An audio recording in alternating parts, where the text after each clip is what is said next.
LAC पर जारी तनाव को कम करने के लिए आज भारत और चीन के बीच बातचीत हुई है। ये चर्चा मेजर जनरल स्तर की हुई है जो 6 घंटे तक चली। एलएसी पर मई के शुरुआती दिनों से जारी तनाव को कम करने के लिए दोनों देशों में सैन्य स्तर की बातचीत हो रही है। इससे पहले बुधवार को भी गलवान घाटी में मेजर जनरल स्तर की बैठक हुई थी। गलवान घाटी में हुई हिंसक झड़प पर विदेश मंत्रालय का बयान सामने आया है, जिसमें कहा गया है कि चीन की तरफ से सुनियोजित तरीके से यह हरकत की गई है। तनाव कम करने के लिए चीन से बातचीत चल रही थी। 6 जून को बैठक भी हुई थी, लेकिन 15 जून की रात को चीन ने गलवान वैली में यथास्थिति बदलने की कोशिश की। दोनों पक्ष एक दूसरे के संपर्क में हैं। भारत हर मोर्चे पर चीन के खिलाफ एक्शन ले रहा है। अब चीनी कंपनी से 471 करोड़ का ठेका रेलवे ने रद्द कर दिया है। भारतीय रेलवे ने चीनी कंपनी से अपना एक करार खत्म कर दिया है। साल 2016 में चीनी कंपनी से 471 करोड़ का करार किया गया था, जिसमें उससे 417 किलोमीटर लंबे रेल ट्रैक पर सिग्नल और टेलीकम्युनिकेशन सिस्टम पर काम करना था। नेपाल की राष्ट्रपति विद्या देवी भंडारी ने गुरुवार को उस संविधान संशोधन बिल को मंजूरी दे दी है जिसके जरिए नेपाल अपना नया नक्शा जारी कर रहा है। इस विवादित नक्शे में भारत के 3 क्षेत्रों को नेपाल अपना हिस्सा बता रहा है। नक्शे में रणनीतिक रूप से भारत के महत्वपूर्ण 3 क्षेत्रों को शामिल किया गया है। अयोध्या में राम जन्मभूमि के शिलान्यास का कार्यक्रम फिलहाल टाल दिया गया है। चीन के साथ सीमा पर वर्तमान स्थिति को देखते हुए राम जन्मभूमि तीर्थ क्षेत्र ट्रस्ट ने यह फैसला लिया है। इससे पहले 2 जुलाई को राम मंदिर के शिलान्यास की खबरें सामने आई थी। ट्रस्ट के महासचिव चंपत राय ने प्रेस नोट में कहा कि देश की सुरक्षा हम सबके लिए सर्वोपरि है। चीनी झड़प में शहीद हुए तेलंगाना के कर्नल संतोष बाबू को आज राजकीय सम्मान के साथ अंतिम विदाई दी गई। शहीद हुए जवानों को आज पूरा देश नमन कर रहा है। वहीं चीन की कायराना करतूत पर लोगों में गुस्सा है। कई जगहों पर चीनी राष्ट्रपति का पुतला भी दहन किया गया। शहीद सुनील कुमार को बिहार के बेहटा गांव में आज राजकीय सम्मान के साथ अंतिम विदाई दी गई। लद्दाख सीमा पर चीनी सैनिकों से संघर्ष करते हुए शहीद हुए देश के 20 जवानों को हर कोई सलाम कर रहा है। आज सुबह गांव में जब पार्थिव शरीर पहुंचे तो सैकड़ों की संख्या में लोग इकट्ठा हुए। इस दौरान भारत माता की जय के नारे लगाए गए। बिहार के लाल की अंतिम विदाई में सेना के कई अफसर भी मौजूद रहे। वहीं 16 जून को शहीद हुए छत्तीसगढ़ के वीर सपूत गणेश राम का पार्थिव शरीर सेना के विशेष विमान से रायपुर के एयरपोर्ट पहुंचा। यहां उनकी शहादत को नमन करने के लिए प्रदेश के सीएम भूपेश बघेल के अलावा राज्य सरकार के 5 मंत्री, 4 शहर विधायक और महापौर के साथ बड़ी संख्या में नेता और प्रशासनिक अफसर भी मौजूद रहे। शहीद गणेश राम के पार्थिव देह को एयरपोर्ट के ओल्ड टर्मिनल में बड़े सम्मान के साथ रखा गया और गार्ड ऑफ ऑनर भी दिया गया। इसके बाद मुख्यमंत्री समेत सभी मंत्रियों ने शहीद के पार्थिव शरीर को पुष्प चक्र अर्पित कर अपनी श्रद्धांजलि अर्पित की। शहीद का शव विशेष गाड़ी से उनके गृहग्राम के लिए रवाना किया गया। सीएम भूपेश बघेल ने शहीद के पार्थिव शरीर को कांधा भी दिया। मुख्यमंत्री ने शहीद जवान के गृहग्राम के स्कूल का नाम शहीद गणेश कुंजाम के नाम पर किए जाने का ऐलान किया। साथ ही उन्होंने शहीद के परिजन को सरकारी नौकरी के साथ 20 लाख रुपए की आर्थिक सहायता देने की भी घोषणा की। कांग्रेस नेता राहुल गांधी के द्वारा चीन के साथ विवाद के मसले पर लगातार केंद्र सरकार पर निशाना साधा जा रहा है। गुरुवार को राहुल गांधी ने एक वीडियो संदेश जारी किया जिसमें उन्होंने सवाल किया कि चीन ने हमारे शस्त्रहीन सैनिकों की हत्या कर दी, इसके लिए कौन जिम्मेदार है। कांग्रेस के पूर्व अध्यक्ष राहुल गांधी पर बीजेपी ने निशाना साधा है। बीजेपी नेता संबित पात्रा ने कहा कि प्रधानमंत्री ने कहा कि बलिदान व्यर्थ नहीं जाएगा। भारत की एकता के लिए कुछ भी करना पड़े तो हम करेंगे। हम दुखी भी हैं और गुस्सा भी हैं क्योंकि राहुल गांधी जिस तरह से व्यवहार कर रहे हैं वो गैर जिम्मेदाराना है। सीमा पर हिंसक झड़प के बीच बालाघाट में भारत सरकार के उपक्रम मैग्नीज और इंडियन लिमिटेड में कार्यरत चाइनीज कंपनी चाइना कोल CC3 ने 62 भारतीय मजदूरों को काम से निकाल दिया है। ये मजदूर पिछले 1 साल से कंपनी के लिए अंडरग्राउंड शाफ्ट निर्माण का कार्य कर रहे थे। लॉकडाउन में कंपनी का काम बंद हो गया था। जम्मू कश्मीर में सुरक्षा बलों को बड़ी कामयाबी मिली है। शोपियां में चल रहे मुठभेड़ में सुरक्षा बलों ने 2 आतंकियों को मार गिराया है। दक्षिण कश्मीर के मिजपामपुर में ताबड़तोड़ गोलीबारी की गई है। इस दौरान वहां छिपे आतंकवादी मस्जिद में घुस गए। जम्मू कश्मीर में 2 जगहों पर सुरक्षा बलों के आतंकियों के साथ मुठभेड़ हुई है। यूनाइटेड नेशन सिक्योरिटी काउंसिल यानी कि UNSC में भारत का डंका बजा है। भारत अस्थायी सदस्य चुन लिया गया है। भारत के पक्ष में 184 वोट पड़े हैं। आपको बता दें 8वीं बार भारत को अस्थायी सदस्यता मिली है। वहीं सुरक्षा परिषद में 15 देश शामिल हैं। रोजगार सृजन के मकसद से सरकार गांव के लिए एक बड़ी योजना की शुरुआत करने जा रही है। इस योजना का नाम गरीब कल्याण योजना रखा गया। इस योजना के बारे में वित्त मंत्री निर्मला सीतारमण ने मीडिया से आज चर्चा की। वहीं योजना की लॉन्चिंग 20 जून को होगी। योजना के तहत देश के विभिन्न भागों से पलायन कर अपने गांव पहुंचे प्रवासी मजदूरों को रोजगार मुहैया कराया जाएगा। अभियान को देश के 6 राज्यों के 116 जिलों में शुरू किया जाएगा। 20 जून को अभियान को शुरू करने के मौके पर इन राज्यों के सीएम और संबंध मंत्रालय के मंत्री भी वीडियो कॉन्फ्रेंसिंग के जरिए जुड़ेंगे। पीएम नरेंद्र मोदी ने आज आत्मनिर्भर भारत अभियान के तहत निजी क्षेत्र के लिए 41 कोल ब्लॉक्स की नीलामी की प्रक्रिया की शुरुआत कर दी। इस दौरान पीएम नरेंद्र मोदी ने कहा कि भारत कोरोना से लड़ेगा और आगे भी बढ़ेगा। भारत इस बड़ी आपदा को अवसर में बदलेगा। इस संकट ने भारत को आत्मनिर्भर भारत होने का सबक दिया है।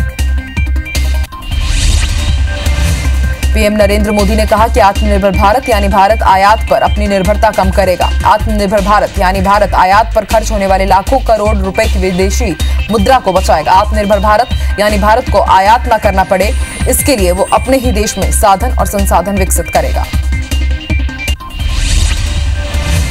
कोरोना की वजह से भगवान जगन्नाथ की रथ यात्रा इस बार नहीं निकाली जाएगी। पूरी जगन्नाथ यात्रा पर सुप्रीम कोर्ट ने रोक लगा दी है। सुप्रीम कोर्ट ने कहा कि अगर रथ यात्रा को मंजूरी दे दी जाती है तो भगवान माफ नहीं करेंगे। जबलपुर में करीब 252 साल से निकाली जा रही रथ यात्रा इस बार नहीं निकाली जाएगी। कोरोना के संक्रमण को देखते हुए मंदिर प्रबंधन ने इस बार रथ यात्रा न निकालने का फैसला लिया है। भगवान जगन्नाथ मंदिर परिसर में ही भक्तों को दर्शन देंगे। मध्य प्रदेश में राज्यसभा की 3 सीटों पर कल चुनाव होने हैं, जिसको लेकर बैठकों का दौर जारी है। भोपाल में आज बीजेपी चुनाव संचालन समिति चुनाव प्रबंधन समिति की बैठक हुई। इस बैठक में उपचुनाव से लेकर राज्यसभा चुनाव पर जो रणनीति है उस पर विचार मंथन किया गया। बैठक में बीजेपी ने तय किया कि उपचुनाव में कांग्रेस का कुशासन और बीजेपी का सुशासन चुनावी मुद्दा रहेगा। चुनाव संचालन समिति और चुनाव प्रबंधन समिति की बैठक के बाद बीजेपी विधायक दल की बैठक शाम को शुरू हुई, जो अब भी जारी है। विधायक दल की बैठक में राज्यसभा चुनाव की रणनीति पर मंथन हो रहा है। इसमें बीजेपी के सभी वरिष्ठ नेता और विधायक मौजूद हैं। भोपाल में कांग्रेस विधायक दल की भी बैठक हुई, जिसमें मॉक पोल किया गया। बैठक में 3 विधायकों ने भाग नहीं लिया। पार्टी ने 2 उम्मीदवारों में पहली वरीयता दिग्विजय सिंह को दी है, वहीं दूसरी वरीयता पर फूल सिंह बरैया को रखा गया है। मध्य प्रदेश के पूर्व सीएम कमलनाथ के बेटे और छिंदवाड़ा से सांसद नकुलनाथ की सुरक्षा शिवराज सरकार ने घटा दी है। नकुलनाथ के पास अब Y श्रेणी की सुरक्षा की जगह X श्रेणी की सुरक्षा रहेगी। बीजेपी सरकार के इस फैसले से कांग्रेस तिलमिला उठी है। पार्टी ने शिवराज सरकार की नीयत पर सवाल उठाए हैं। पूर्व मंत्री तरुण भनोट और कांग्रेस सांसद नकुलनाथ के बंगले और सुरक्षा को लेकर मचे बवाल के बीच सांसद विवेक तनखा ने ट्वीट करते हुए बंगला और लाल बत्ती गाड़ी को लेकर तंज कसा है। उन्होंने लिखा कि सरकारी व्यवस्था सरकारी कार्य क्षमता अनुसार उपलब्ध होनी चाहिए।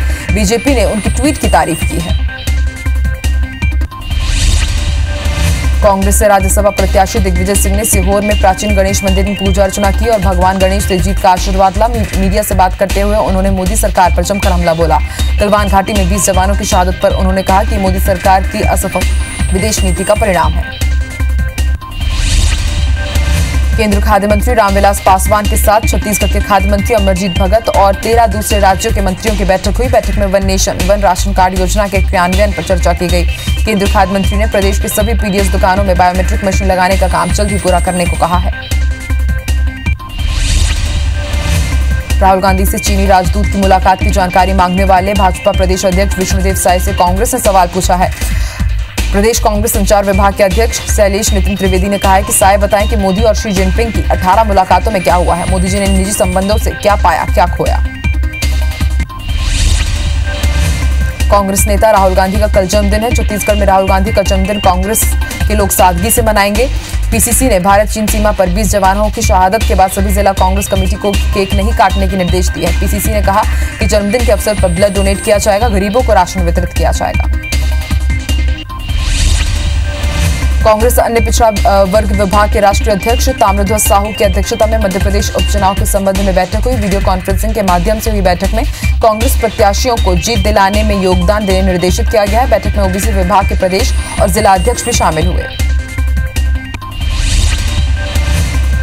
रायपुर की खारून नदी के तट को साबरमती रिवर फ्रंट की तर्ज पर डेवलप किया जाएगा। नगरीय प्रशासन मंत्री शिव डहरिया ने मुख्य सचिव के साथ खारून नदी तट पहुंचकर रिवर फ्रंट प्लान के लिए मौका का मुआयना किया। मंत्री ने बताया कि स्मार्ट सिटी सिंचाई विभाग और जिला प्रशासन के तालमेल से ये प्रोजेक्ट शुरू हो रहा है। मध्य प्रदेश के गृह मंत्री नरोत्तम मिश्रा की मुश्किलें एक बार फिर से बढ़ सकती है। नरोत्तम पर आरोप है कि वो कोरोना के नियमों का पालन नहीं कर रहे हैं। वकील उमेश भोरे ने हाईकोर्ट की ग्वालियर बेंच में एक याचिका पेश की, जिसमें नरोत्तम के साथ 4 पूर्व मंत्रियों अनूप मिश्रा, माया सिंह, जयभान सिंह पवैया और नारायण कुशवाहा को पार्टी बनाया गया है।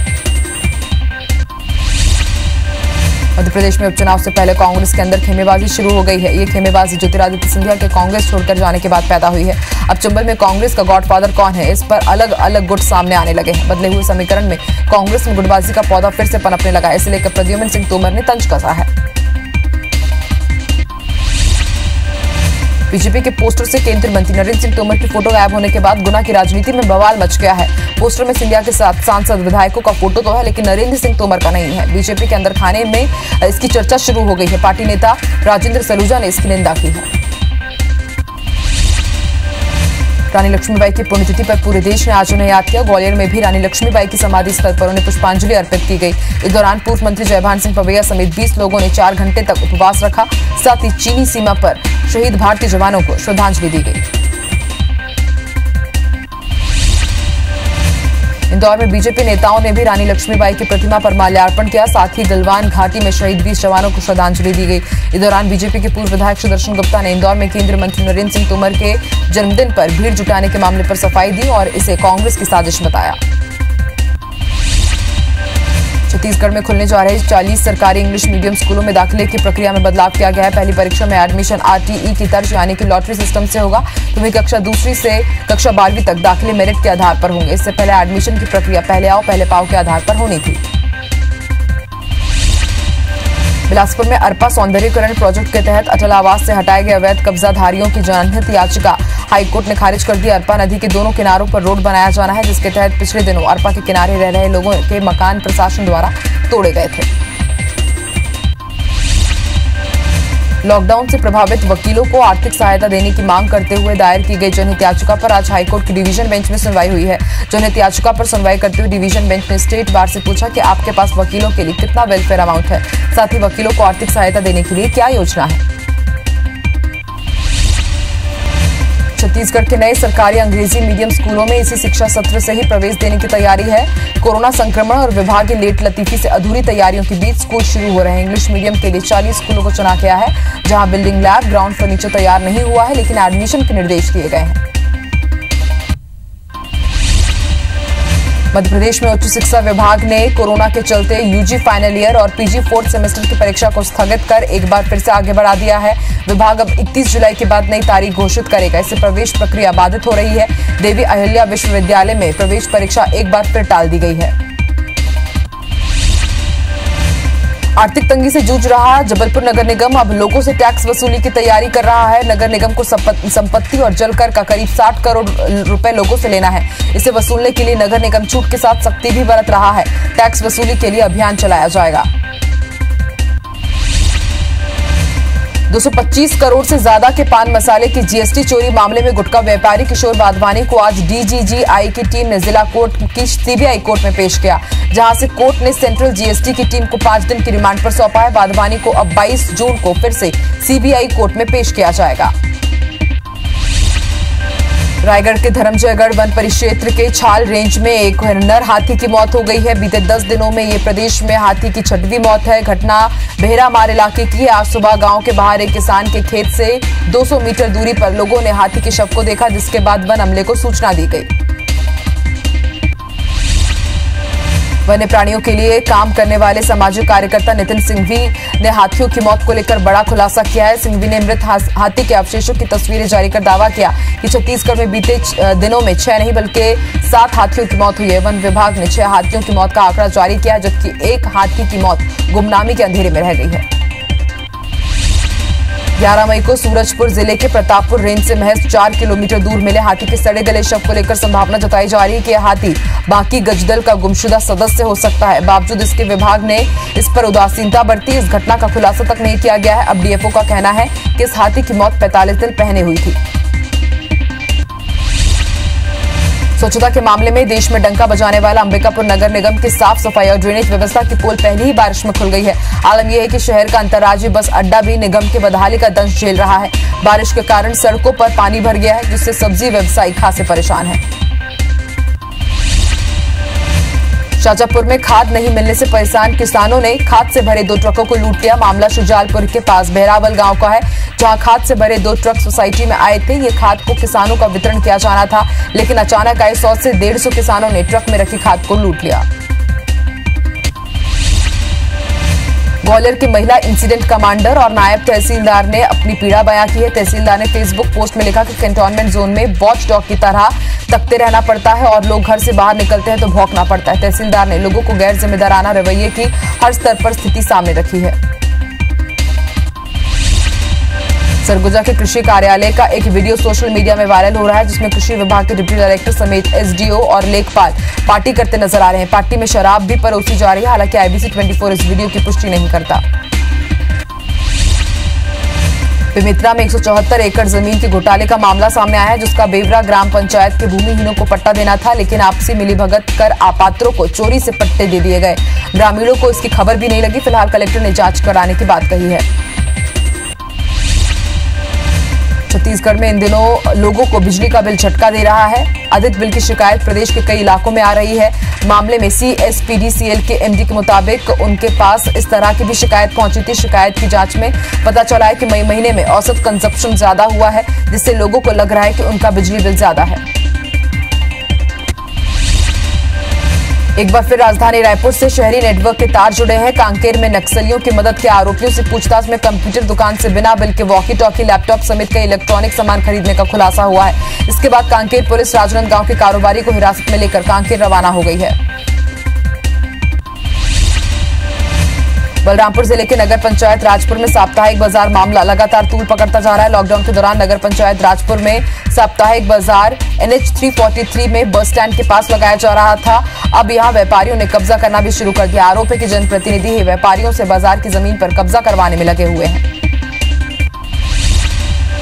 सिंगरौली के अमलोरी बस्ती में बारिश के कारण कई जगह जलभराव की स्थिति बन चुकी है। वहीं रिलायंस परियोजना द्वारा काफी ऊंचाई तक राखड़ डंप की गई है, जिससे बारिश में राखड़ बस्तियों तक पहुंच रही है। इसको लेकर प्रशासन से शिकायत की गई है, लेकिन उसके बाद भी सुनवाई नहीं हो रही है। वहीं अब लोगों को राखड़ ढहने का डर भी सता रहा है। कबीरधाम जिले में परिवहन मंत्री मोहम्मद अकबर ने शहर के 275 गुमटी और ठेला व्यापारियों को 5-5 हजार रुपए की आर्थिक सहायता दी है। लॉकडाउन के कारण लगभग 2 महीने तक शहर में ठेला और गुमटी लगाकर व्यापार करने वालों की आर्थिक स्थिति खराब हो चुकी है। ऐसे में शहरवासियों की मांग पर आर्थिक सहयोग प्रदान किया गया। भिंड में कथावाचक पंडित सतीश वर्मा के अपहरण से सनसनी फैल गई। किडनैपर्स ने फोन पर 30 लाख की फिरौती मांगी है। खरगोन जिले के बलवाड़ा के समीपी इंदौर इच्छापुर राजमार्ग में एक तेज रफ्तार मिनी ट्रक ने बाइक को टक्कर मार दी, जिससे बाइक पर सवार 4 महीने की बच्ची की मौके पर ही मौत हो गई। वहीं पिता की इंदौर ले जाते समय रास्ते में मौत हो गई। बलरामपुर के राजपुर थाना क्षेत्र में संचालित क्रशर मशीन में एक शख्स की लाश मिलने से सनसनी फैल गई है। मामले की सूचना के बाद फॉरेंसिक टीम के साथ ही पुलिस के आला अधिकारी मौके पर पहुंचे विवेचना में जुट गए हैं। सिंगरौली के सूदा गांव के नाले में डूबने से 3 सगे भाइयों की दर्दनाक मौत हो गई। घटना की खबर लगते ही पूरे परिवार में मातम का माहौल छा गया है। परिजनों ने इसकी सूचना चितरंगी पुलिस को दी। पुलिस मौके पर पहुंचकर जांच कर रही है। मुरैना जिले के रामपुर गांव से पानी के लिए मारपीट की घटना सामने आई है। पानी भरने को लेकर 2 पक्षों में विवाद हो गया। विवाद के बढ़ने के बाद दोनों पक्षों में जमकर मारपीट हुई, जिसमें 6 से ज्यादा लोग घायल हो गए हैं। बालाघाट के लारबर्रा से शादी के बाद से लापता दूल्हे की वैनगंगा नदी में लाश मिली है। बताया जा रहा है कि दूल्हा 15 जून को सकरी गांव में बारात लेकर पहुंचा था। शादी के बाद से दूल्हा लापता था, जिसकी तलाश की गई, लेकिन वो नहीं मिला, जिसके बाद पुलिस ने दूल्हे की गुमशुदगी की रिपोर्ट दर्ज कराई, जिसकी तलाश पुलिस कर रही थी।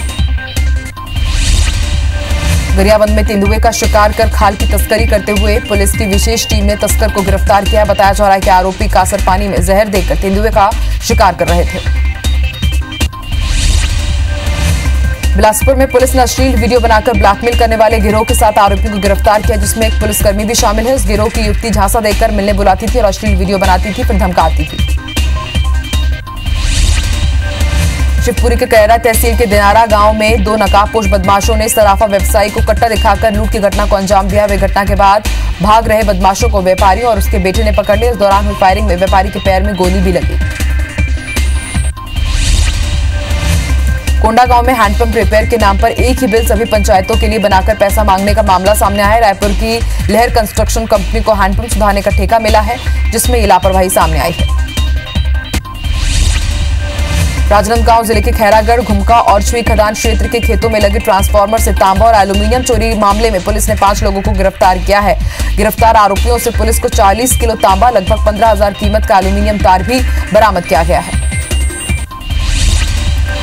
उज्जैन के आगर रोड पर गुरुवार शाम को रुई के गोडाउन में भीषण आग लग गई। जानकारी लगते ही फायर ब्रिगेड की टीम मौके पर पहुंची। फायर ब्रिगेड की 3 और 2 पानी के टैंकर से आग पर काबू पाने की कोशिश की जा रही है।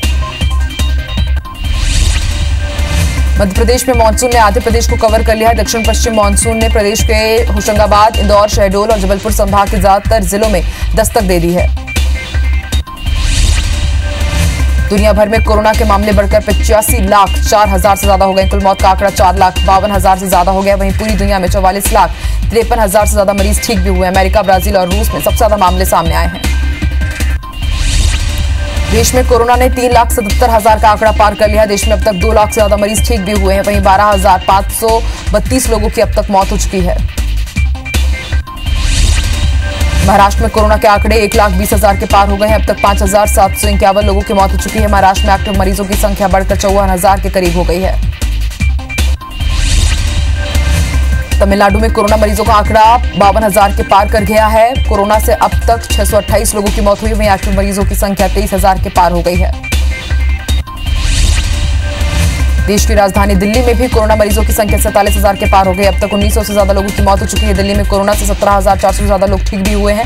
एक्टिव मरीजों की संख्या 27,000 के पार है। देश में गुजरात कोरोना के मामले में चौथे स्थान पर है। गुजरात में अब तक 25,000 से ज्यादा कोरोना पॉजिटिव मरीज मिले हैं। प्रदेश में अब तक 1,904 लोगों की मौत हो चुकी है। वहीं 17,800 से ज्यादा लोग कोरोना को हराकर घर भी जा चुके हैं।